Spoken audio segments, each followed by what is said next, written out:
37वां अध्याय, द्विविद का उद्धार। राजा परीक्षित ने पूछा, भगवान बलराम जी सर्वशक्तिमान एवं सृष्टि प्रलय की सीमा से परे अनंत हैं। उनका स्वरूप, गुण, लीला आदि मन, बुद्धि और वाणी के विषय नहीं है। उनकी एक एक लीला लोक मर्यादा से विलक्षण है, अलौकिक है।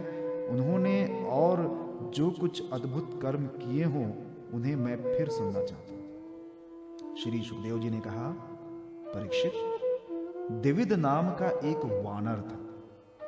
वो भौमासुर का सखा, सुग्रीव का मंत्री और मैंद का शक्तिशाली भाई था।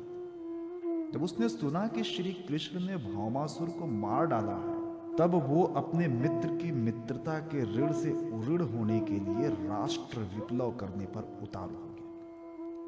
वो वानर बड़े बड़े नगरों, गांवों, खानों और अहिरों की बस्तियों में आग लगाकर उन्हें जलाने लगा। कभी वो बड़े बड़े पहाड़ों को उखाड़कर उनसे प्रांत के प्रांत चकनाचूर कर देता, और विशेष करके ऐसा काम वो अनर्थ कठियावाड़ देश में ही करता था, क्योंकि उसके मित्र को मारने वाले भगवान श्री कृष्ण उसी देश में निवास करते थे। द्विविद वानर में 10,000 हाथियों का बल था।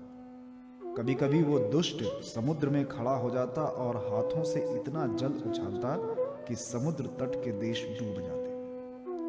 वो दुष्ट बड़े बड़े ऋषि मुनियों के आश्रमों की सुंदर सुंदर लता वनस्पतियों को तोड़ मरोड़ कर चौपट कर देता और उनके यज्ञ संबंधी अग्नि कुंडों में मलमूत्र डालकर अग्नियों को दूषित कर देता। जैसे भृंगी नाम का कीड़ा दूसरे कीड़ा को ले जाकर अपने बिल में बंद कर देता है, वैसे ही वो मदोन्मत्त वानर स्त्रियों और पुरुषों को ले जाकर पहाड़ों की घाटियों तथा गुफाओं में डाल देता। फिर बाहर से बड़ी बड़ी चट्टानें रखकर उनका मुंह बंद कर देता। इस प्रकार वो देशवासियों का तो तिरस्कार करता ही कुलीन स्त्रियों को भी दूषित कर देता था। एक दिन वो दुष्ट सुललित संगीत सुनकर रैवतक पर्वत पर गया। वहां उसने देखा कि यदुवंश शिरोमणि बलराम जी सुंदर सुंदर युवतियों के झुंड में विराजमान। उनका एक एक अंग अत्यंत सुंदर और दर्शनीय है और वक्ष स्थल पर कमलों की माला लटक रही है। वे मधुपान करके मधुर संगीत गा रहे हैं और उनके नेत्र आनंदोन्माद से विह्वल हो रहे हैं। उनका शरीर इस प्रकार शोभायमान हो रहा था मानो कोई मदमत्त गजराज हो।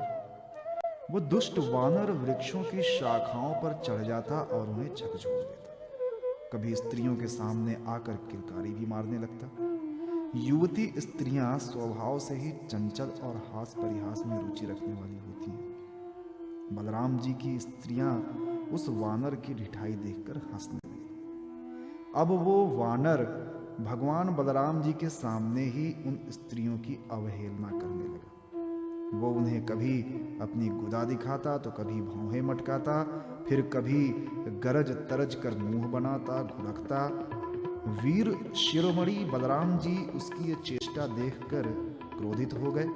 उन्होंने उस पर पत्थर का एक टुकड़ा फेंका, परंतु द्विविद ने उससे अपने को बचा लिया और झपट कर मधु कलश उठा लिया तथा बलराम जी की अवहेलना करने लगा। उस धूर्त ने मधु कलश को भी फोड़ ही डाला, स्त्रियों के वस्त्र भी फाड़ डाले और अब वह दुष्ट हंस हंस कर बलराम जी को क्रोधित करने लगा।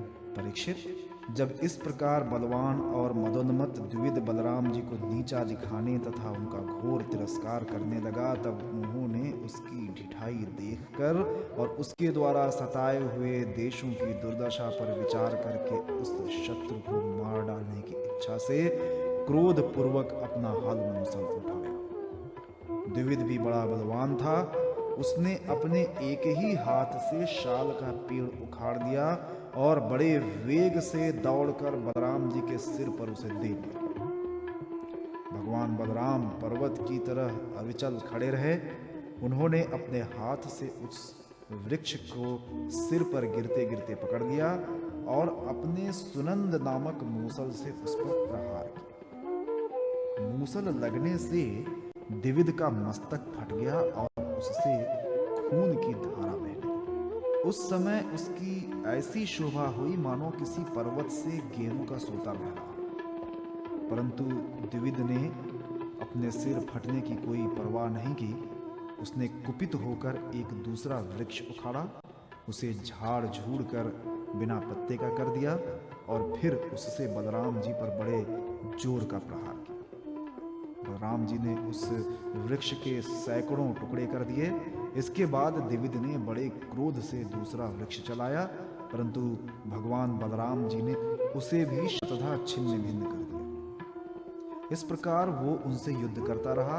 एक वृक्ष के टूट जाने पर दूसरा वृक्ष उखाड़ता और उससे प्रहार करने की चेष्टा करता। इस तरह सब ओर से वृक्ष उखाड़ उखाड़ कर लड़ते लड़ते उसने सारे वन को ही वृक्षहीन कर दिया। वृक्ष न रहे तब द्विविद का क्रोध और भी बढ़ गया तथा वो बहुत चिढ़कर बलराम जी के ऊपर बड़ी बड़ी चट्टानों की वर्षा कर दी।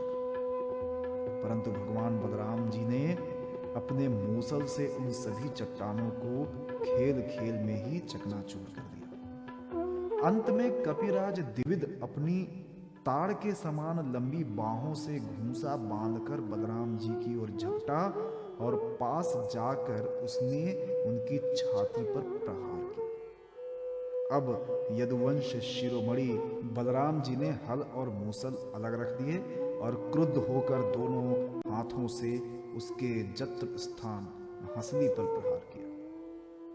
इससे वो वानर खून उगलता हुआ धरती पर गिर पड़ा। परीक्षित, आंधी आने पर जैसे जल में डोंगी डगमगाने लगती है, वैसे ही उसके गिरने से बड़े बड़े वृक्षों और चोटियों के साथ सारा पर्वत हिल गया। आकाश में देवता लोग जय जय, सिद्ध लोग नमो नमः और बड़े बड़े ऋषि मुनि साधु साधु के नारे लगाने लगे और बलराम जी पर फूलों की वर्षा करने लगे। परीक्षित, द्विविद ने जगत में बड़ा उपद्रव मचा रखा था, अतः भगवान बलराम जी ने उसे इस प्रकार मार डाला और फिर वे द्वारिकापुरी में लौट आए। उस समय सभी पुरजन परिजन भगवान बलराम की प्रशंसा कर